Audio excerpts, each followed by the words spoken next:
সকালে বা বিকেলে চায়ের সাথে মুচমুচে নাস্তা একবার এই খাস্তা নিমকি বানালে বারবার খেতে ইচ্ছা করবে। নমস্কার, জগৎবন্ধু কিচেনে সবাইকে স্বাগত। আজকে বানাবো খাস্তা নিমকি।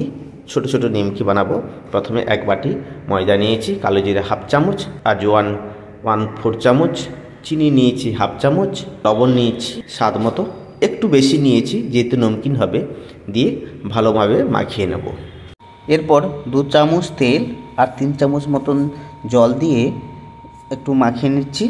মাখিয়ে নেওয়ার পরে প্রয়োজন মতন আর একটু জল দিয়ে আমি শক্ত ডো মতন মাখিয়ে নেব। মাখিয়ে নিয়ে 10 মিনিটের মতন রেস্ট রেখে দিয়েছি। 10 মিনিট পর আরও একটু ঠেসে নেব। ঠেসে নিয়ে রুটির মতন আমি পাতলা করে বেলে নেব। একটু বেশি করে পাতলা করে বেলে নিতে হবে। বেলে নিয়ে একটা কৌটোর ঢাকনা নেব, আর কৌটোর ঢাকনা দিয়ে আমি এইভাবে কেটে নেব। আর কৌটোর ঢাকনা নিলে সমান মাপে হবে। তো তারপরে কাটার মাঝখানের যে অংশগুলো আমি তুলে নিচ্ছি। আর এরপর আমি একটা বেলনি নিয়ে একটা লেচিকে ধরে আমি আর একটু বেলে নেব পাতলা করে। দিয়ে এবার অল্প একটু তেল লাগিয়ে আমি ফোল্ড করে মুড়ে আর একটু বেলে নেব। এত সুন্দর ছোট ছোট নমকিন বিস্কুটের মতন বাড়িতে ব্যবহার করতে পারেন চা অথবা কফির সঙ্গে। বাচ্চাদের তো অতি প্রিয়, বাচ্চাদের টিফিন বক্সের সঙ্গে এটাও দেওয়া যেতে পারে। আর বাচ্চারা এমনিই খেতে ভালোবাসবে এই ছোট ছোট নমকিন। একবার বানালে বারবার খেতে ইচ্ছে করবে আর সবার প্রিয় হয়ে উঠবেন। এইভাবে আমি সব নিমকিগুলো বানিয়ে নেব। বানিয়ে নেওয়ার পরে দেখুন বানানো হয়ে গেছে। এবার একটি কড়াই ওভেনে বসিয়ে তেল দিয়ে দিয়েছি। আমি এখানে সাদা তেল ব্যবহার করেছি।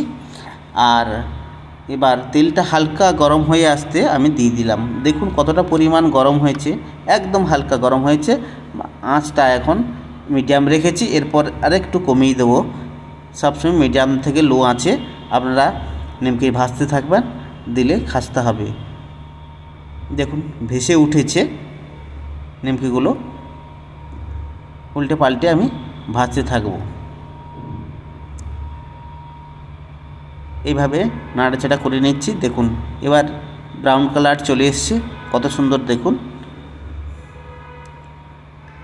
এবার হয়ে গেছে, আমি এবার তুলে নেব। নিমকিগুলো হয়ে গেছে, তুলে নিচ্ছি। কেমন লাগলো কমেন্টের মাধ্যমে জানাবেন। অবশ্য ভালো লাগলে লাইক শেয়ার কমেন্ট করতে ভুলবেন না। অবশ্যই চ্যানেলটিকে সাবস্ক্রাইব করে পাশে থাকবেন। দেখুন বন্ধুরা কতটা খাস্তা হয়েছে, দেখুন মুখে দিলে মিলে যাবে। আজকের ভিডিও এই পর্যন্ত। পরের ভিডিওতে আবার নতুন কোনো রেসিপিতে দেখা হচ্ছে। সবাই সুস্থ থাকুন, ভালো থাকুন।